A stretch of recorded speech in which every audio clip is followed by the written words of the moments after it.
You're listening to Kitchen Table Finance. Join Dave Shotwell and Nick Nauta as they cut through the complexity of financial planning and serve bites of investment advice that are both personal and practical. Hey, Dave, how you doing today? I am great, Nick. How are you? A perfect fall podcast Friday. Of course. Every day. Haven't seen the sun for like 6 days, but I hear it's coming, so I'm looking forward to that. Welcome to Lansing. Welcome to fall and fall in the upper Midwest, right? It's actually it's been beautiful up here. The leaves are just not quite peak yet. We're getting some pretty good color outside though, and it's been nice. Yeah, so, wonderful. Tis the season. The weekend, my favorite time of the year, for sure. Football season in full swing. The Lions had not only had a primetime game, but they won, if you can believe that, against the Packers. I'm not ready to get on that bus yet, but I will say they look more competent this year than I have at any other point in my lifetime. I'm just waiting for the shoe to fall. I'm cautiously optimistic. Yeah, the ghost of Wayne Fonts is going to come back to get them at some point. But there you go. Anyways, we got a good podcast today. We're going to do another of our Michigan State University case studies. Yes. So we're going to be talking about a retired couple with more than enough for retirement, which is actually a pretty common occurrence, it seems like. It is. With some of the folks we work with from Michigan State. Yeah, it is. And through a confluence of things, just lifestyle and the fact that the university has a very good retirement program and does a good job of getting people enrolled and committing to saving early. So, yeah. It seems, as we were writing this up, it seems kind of funny to talk about people who other listeners may not think have problems, right? Yeah. Right. But and it's true. I mean, we've got to admit these are the fun problems to solve, but there's still things to solve for, right? Absolutely. It's funny. Yeah. It's an interesting dynamic because, if you have more than enough for retirement, do you really need a financial planner, right? But yes. As we will see as we go through this, there's a lot of value that a financial planner can add, not to mention peace of mind, because one thing that I know is you don't get to retirement with more than enough without worrying about if you have enough, right? Yes. Right. So our potential clients, our prospects here are Ron and Julie. Ron's 71 and Julie is 70. They worked hard and saved well throughout their working years. They chose to stay in the Lansing area after retiring from Michigan State University. Their house is paid off. Their kids are out of college and launched, starting families of their own. Their oldest son and his wife just welcomed their first child last year, and their daughter's expecting grandchild number 2 later this year. Mm-hmm. They've always been frugal. Oh, go ahead. No, go ahead. You finish. I was just going to add something, but go ahead. Always frugal. Between their Social Security benefits and a modest draw from their retirement portfolio, they feel they have enough money to do all the things they want to do. As they enter their early 70s, they're concerned with required minimum distributions from their portfolio, what that will mean for their taxes, and they worry about being forced to take from their accounts that they won't have enough for down the road if they have to take from their accounts now when they're required to. They would like to help their new grandchildren with educational expenses. Their daughter and her husband would like to buy a house, but may need help with a down payment. Ron and Judy want to help, but Ron worries this would be unfair to their son, and he is concerned with taxes as he heard there are rules about gifting. Yeah, so what I was going to add to that, Dave, is it's like right out of The Millionaire Next Door, right? Like if you read that book, like this is a perfect example of saved a bunch of money, didn't buy a bunch of unnecessary things, stayed in the same house. All those things added up to them having a real healthy, retirement. Took good advice along the way. Maybe almost took it too well, right? Right. And so now what? So where we normally start here, and it's a great option for them as well, is with a life planning, right? We want to figure out and prioritize what's most important to you. They are in their 70s. So, you would think that life planning wouldn't be very useful at this stage of the game, but I would argue it's almost more useful as you go into retirement because, I mean, average life expectancy for a couple in their 70s is probably 90s at this point. So we are still talking about another 20 years, and yes, they've done such a marvelous job of saving all this money. Like, how do we maximize those 20 years? How do you get the most enjoyment out of it and the resources that you have? And prioritizing what's important to you, right? Like, is it more important to help the kids now or to give them a big inheritance later? Like, there's a lot of stuff that will come out of that life planning meeting and creating that vision that I think will be truly impactful for them to kind of get things in their mind as far as what they should be doing. Right. And getting that down and getting that out and kind of making I almost compare it to creating a mission statement of what you want to accomplish and what's important to you. Then we can go in and we can start hanging goals on that and come up with numbers and figure out how to put it into action. That's the fun part, particularly with people in this situation who have the ability to do most of the things they could possibly think of. Yeah, that statement of financial purpose, as Mr. Carl Richards would call it, is super important because it's kind of the basis for all the financial decisions that we make, right? Like, what is your financial purpose? And then we make the decision about the finances based on that. And so it's kind of one of those where it's like, yeah, this might not be the best thing for you financially, but if you told me your goal, it was not necessarily to give away the most money possible when you die, then maybe it does make sense to take a bigger distribution and give some of that money away or whatever it is, right? Sure. Yeah. Yeah.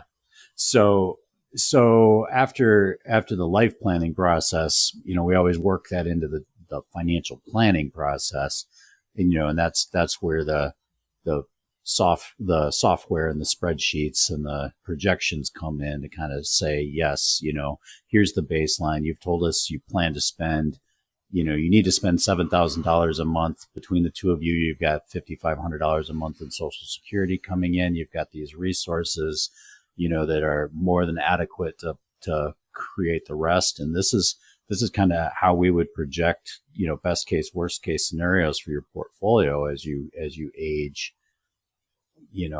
Even with these goals, it's going to continue to grow. So what do you want to do? Let's come up with some other things. Yeah. And I love, like, as far as like when that plan is created and being able to go in and like stress test the plan, I think is super helpful for people in this situation, because a lot of, because you're so good at saving means that you also sometimes have what we would consider like a scarcity mindset. Yes. I can't give money to my kids because what if X happens, or what if Y happens, or I can't use this money to take bigger vacations because this might happen. And we can kind of quell a lot of those concerns by going through, here's what would happen if that actually happened to you at this date and time. And oh, hey, by the way, it's not going to really affect your plan or what you want to do. Or it changes discretionary things that, it's not going to affect your standard of living monetarily. If we're talking, we're going to drill down to some examples here in a minute, but if we're talking about gifting and, a health situation or something crops up or the market doesn't behave as predicted, maybe you have to do less giving, or you're able to do less of those discretionary things, but it's not impacting your standard of living. Yeah, absolutely. And it's such a, it's a helpful thing for the people that go through that process and see that. It's kind of like a relief, if you will, of, hey, things are going to be okay. Like, even if X, Y, or Z happens, if, what's some of the stress tests that we run, inflation remains high, or the market crashes like 2008, or you have a long-term care event, like those are all things that we can model for you relatively easily to just show that things are going to be okay. And we can make adjustments if we need to, but it's not going to end in devastation, if you will. The other thing about building out a formal plan and projections for clients that aren't going to really struggle to make ends meet, is to address that real common question for folks in their early 70s or late 60s right now is, oh my gosh, I've got all this money in 403B assets, IRA assets, and there's a lot of confusion about when required minimum distributions start now and how much they're going to be. And there's this perception that the government's going to put me in the position of taking all my money out and paying lots of taxes. Yeah. And usually when we actually put this down on paper and show people what it looks like, it's much less scary than they think it is. Yeah, absolutely. Yeah. For Ron and Julie, they wouldn't start until 73 under the current rules. And, we'd map out kind of what that would look like if there's average returns on the portfolio. Yeah. It's funny. I mean, obviously that's a big part of it. It plays a part into the tax picture, but people get a little bit worried about it. Like, just because you're taking it out doesn't necessarily mean you need to spend it. You just got to pay the taxes on it, right? Right. Like, yeah. Goes from one bucket to the other bucket. You pay the tax bill, and yes. like it doesn't necessarily have to be as big a deal as sometimes it seems. Yeah.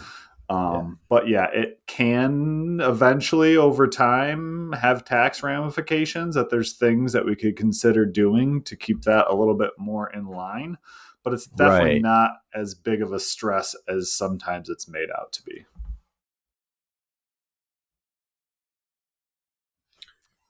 So sorry about that.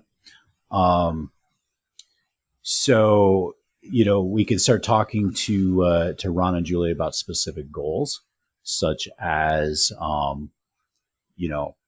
got grandkids coming. They want to be in a position to help with education expenses. It's quite common for us to help grandparents set up 529 savings plans for their grandkids. We can actually model out how the cost of education might change or might look over the next 18 years and, come up with some ways to think about funding that. One thing that's always interesting, you have new grandparents with the first grandchild, and they come in and they're really excited because they know they've got room in their plan to do things, and they want to, let's pay for this kid's college and get this like set up so that they never have to worry about that, or our kids don't have to worry about it the way we did when they were in high school. And it's always fun to say, okay, you've got one grandchild right now. What happens when there's two? What happens when there's three? What happens when there's 4 or 5? And I've had that happen, early in my career. I remember a client setting aside a whole bunch of money for grandchild number 1. And 10, 15 years later, we were on grandchild number 8. And it was like, it wasn't that we had any problems, but we went from like, I want to pay for everything, completely to, I can commit X dollars per grandchild, Right. So again, there is some financial planning involved and some thought process involved in figuring out like what's a sustainable goal that you're comfortable with.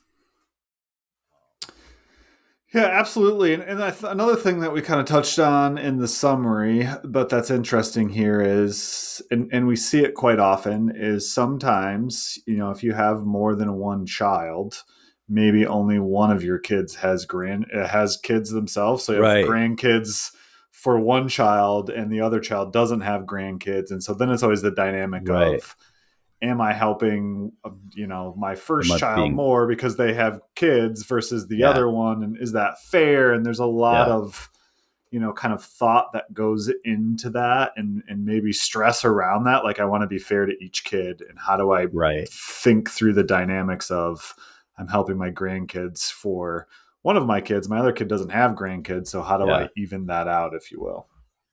Right. And, in our little scenario, we talked about, Ron and Julie's daughter and her husband getting ready to buy a house and needing help with a down payment. But how can we talk about, the idea of fairness and whether it's unequal number of children and grandchildren for education versus needing money now versus later. I would say the first step that I would address there, Dave, is mean, what is your values when it comes down Mm-hmm. to fairness, right? Because everybody's going to be a little bit different. And some people might believe like every penny needs to be split evenly or as evenly as possible. And some other people might take the philosophy of different kids need different things at different times. And Mm-hmm. it's never necessarily going to be exactly the same, right? No matter how Right. hard you try. And I think I would Right. even take a step further back and I would look at money scripts as a potential, like where does that Mm-hmm. value come from? And let's think about that. Was it how you were treated by your parents? Is that Mm-hmm. affecting potentially how you're treating your own kids? And then the other thing that I would say is let's open up those communication lines and actually have a conversation with Yeah. your kids, Yeah. because your kids might not feel the same way you do about whether Yeah. you're giving more money to grandkids and one kid versus there's a lot of dynamics there that I think can be solved by doing those couple of things and really Right. thinking through how you want to be intentional about it. It doesn't Right. always necessarily have to be even. So that's kind of the Yeah. first step that I would take.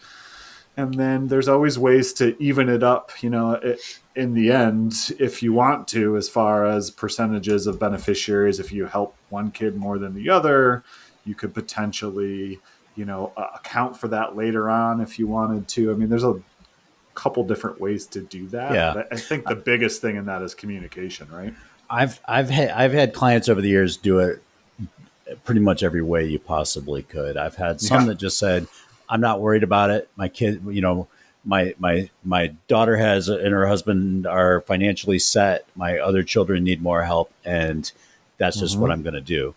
I've had others that said, "Okay, if I'm giving $15,000 to Judy and her husband for a down payment, I'm just going to turn around and give $15,000 to Bobby Jr. to and he Right. can use it how he wants, just to keep things fair." Yeah. I've had others like adjust the percentages in their beneficiary agreements. I've had Mm-hmm. some who just kind of, the kids kind of had an accounting, knowing how to settle things based on the estate.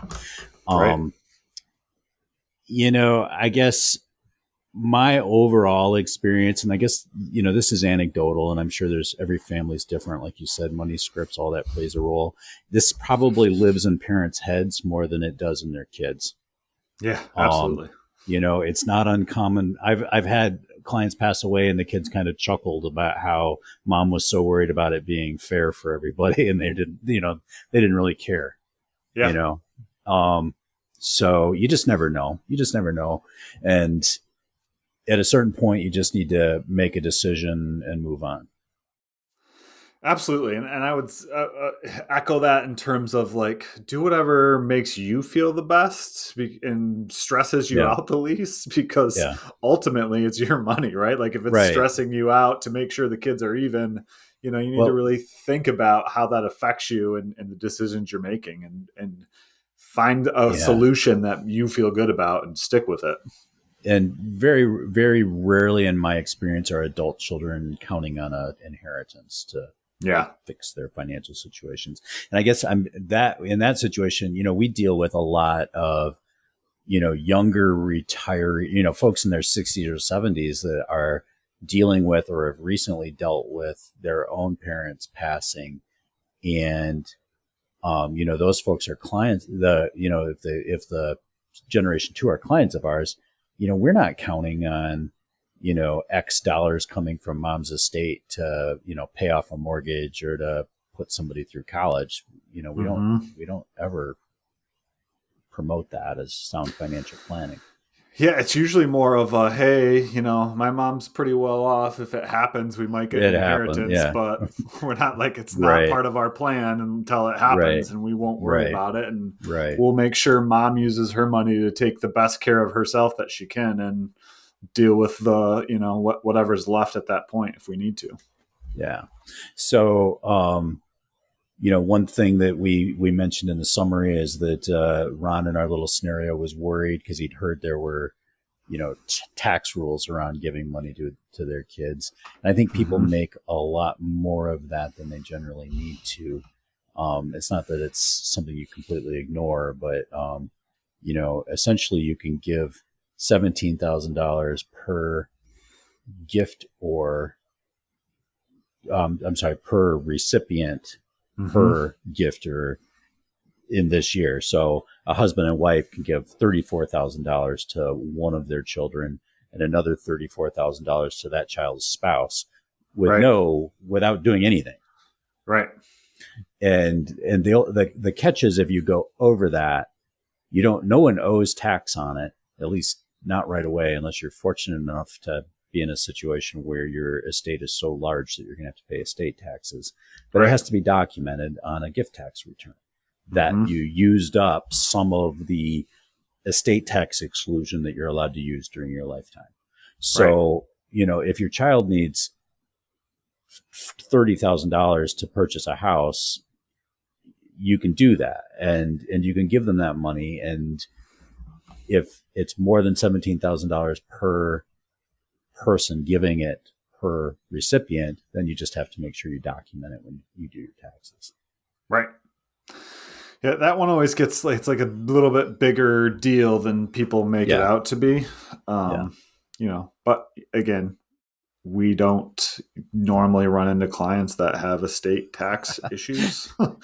So that's just a function of how far up the estate tax level has gone in the last 10, 15 years. Yeah, it's been quite a while since it was an issue for us to really worry about. The gift tax form is not that big a deal if you do go over and you have to do that as a part of your taxes. It's really not. It's pretty minor in the grand scheme of things. Yeah. So, other things that I've seen clients do is family trips.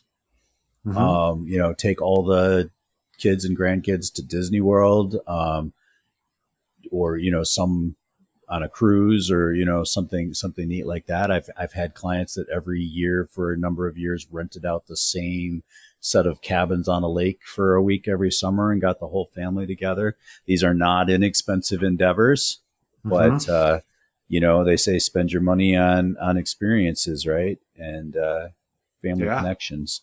So if that's your, going back to the life plan, if that's like your value, I want to have these great relationships with my kids and grandkids. What a great way to support that with the resources that you have, right? Yeah. Other things that I think you and I are inordinately proud of how much money our clients give away every year. Absolutely. And, there's some neat new tools now for retirement planning, and giving money away from your pre-tax retirement accounts around qualified charitable distributions. And, back to Ron's concern in our scenario about required minimum distributions. Well, in their case, if giving money away to charity is valuable to them, starting at 70 and a half. So before you're even required to take money out of your IRA, you can start giving away up to $100,000 a year. Yeah. And not pay tax on that money coming out of your IRA. And that in turn then reduces your required minimum distributions down the road, or in years when you have required minimum distributions, it can be used to help satisfy them. So that's a pretty cool thing. Yeah, it's super helpful because a lot of people with the changes in tax law don't actually itemize. And so if you just gave a gift to a charity, usually you can't use that on your taxes. And here's a way to give a gift to charity and not pay taxes on money that is not yet taxed, and you'll have to pay taxes on at some point. So it's a good way to get around that and to do something good and to get a economic tax benefit as a result. Right. And, and outside of retirement accounts, in our little scenario here, Ron and Julie had a significant amount outside of retirement accounts as well, along with appreciated stock. And there's some neat things you can do as far as charitable gifting in those situations. You can set up donor advised funds. You can give gifts of appreciated stock. There's lots of potential planning that we can help with that allows clients to do some pretty cool things as far as supporting charities without it costing them as much as it would otherwise by reducing future tax bills. So. And then another thing to think about is estate planning, Dave. Let's walk through maybe some thoughts on that. Well, it's important to make sure things are going to go where you want them to go, particularly when your estate is likely to be large enough that you're not going to spend, in Ron and Julie's case, we would be expecting, quite a legacy potentially. So thinking through how beneficiary designations are set up and how they want that money to pass to children and grandchildren and charities in general, once they're gone. We're kind of talking about two different opportunities here, right? There's lifetime gifts. And, one of the things we always tell people, you want to really make sure your money goes where you want it to go and gets used how you want it to be used, do it during your lifetime. Right. But then, beyond that, looking at estate planning, our trusts needed. Sometimes they are, sometimes they aren't. Are beneficiaries designated correctly? Are you taking care of the things you want to have taken care of? Yep. And a couple of quick notes. I think there's a couple different schools of thought on some of this too when there's grandkids involved, right? Like some people will just say, I'm going to give my, half to one child, half to the other, and the child with kids can deal with the kids how they see fit. Yep. And then there's other people that want to specifically build in certain things for their grandkids, right? So whether that's like, hey, college funding, we'll set up an account or we'll set up a trust that pays for college or weddings or whatever it is to make sure that the grandkids know that grandpa and grandma wanted them to have a college education or whatever it is. That's personal preference thing that you really need to kind of think through how you want to do that. But I've seen it both ways, right? Give it to the kids, they can decide, and other people want to make very distinct gifts and make sure it gets to that person at that time. And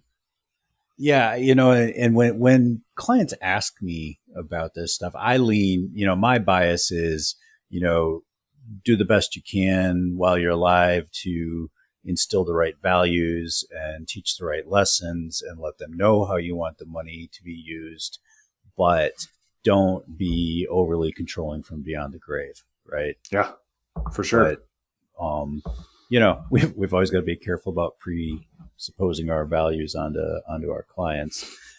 True. And this is a situation too where we can provide guidance, but it's really, everybody needs to see an estate planning attorney that they trust to really make sure the documents are done right and laid out correctly. And I always tell clients, I can't, we're not going to write the estate plan for you. Sit down with a competent attorney. They'll walk you through all the different possibilities and the legal reasons why you do things a certain way. And then they'll come back to us with marching orders with a funding plan that says, okay, based on my discussion with Ron and Julie, designate their beneficiaries on their retirement accounts this way and set up their after-tax investments in, with a trust as a beneficiary or maybe not, or, whatever makes sense after those conversations. And, we just make sure then that the plan gets implemented. Absolutely. And the other thing to think about estate planning wise too is like the probably more concerning important thing is if you can't make financial or medical decisions, who's going to make them for you? And making sure that you not only make that election, but that it fits with kind of what you want to have happen. And I would even take it a step further of have that conversation, right? Have that family meeting of here's what my wishes are. Here's what I want done. Here's who I put in charge and here's why. Because if you don't, then, basically someone's taken some documents that you wrote and trying to think through what they probably would best want. That may not be what you want. So I think communication is a big part of that for sure. Well, as one of our trusted estate planning associates put it, if you don't make a plan, the state of Michigan or wherever you live will make one for you. So yep. So you get the you state may want of to Michigan estate plan. Right. And I guess the last thing I'd say about that is estate planning. Everybody needs to do it, not just Ron and Julie here in our scenario. It doesn't matter how much money you have. You need to pay attention to these things. But also too, it's one of those things nobody wants to do. I didn't want to do it. You don't want to do it. Our clients don't want to do it. Nobody wants to sit down and talk about that stuff. Everybody feels better after they do it. Yep. 100%. I haven't had anybody come back and say, oh my gosh, that was a complete waste of my time. Yeah. Why did you make me do that again? Right. It's always, we put it off, and we put it off, and then we did it, and now we know it's taken care of, and we don't have to think about it again for a while. Right. Yeah. Exactly. So, it's I don't know. It's up there with going to the dentist and other things like that. But I guess I've yet to see anybody sorry they did it after they did it. Yeah, for sure. All right, we kind of got further astray from Ron and Julie than we'd intended. I guess in summary, just because you're able to pay the bills and not necessarily have to worry about the market ups and downs and the day-to-day cost of living doesn't mean that financial planning doesn't help you or apply to you, right? Absolutely. And especially, I guess one of the more interesting things about working with this client type is the dynamic of folks that are in this position got there by hard work and savings, and changing that mindset when they can isn't easy. So absolutely, it's difficult to change those habits once you get into retirement, and sometimes that makes retirement scarier for them because they're so, or just as scary as if their accounts were half the size they are, because their mentality is such that there's not going to be enough.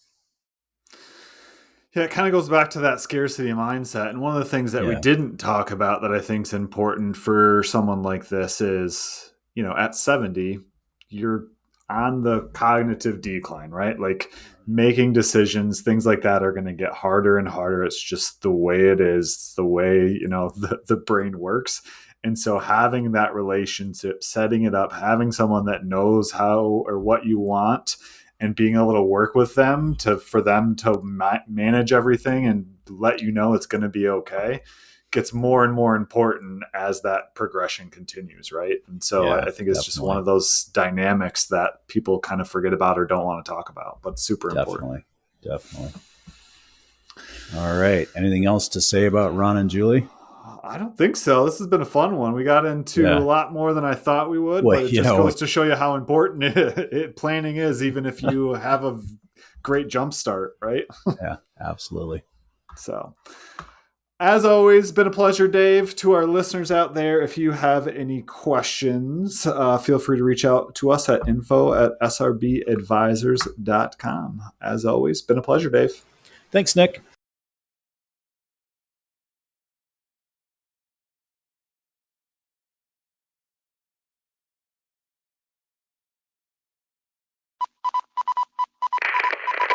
This is a Zedia Media production.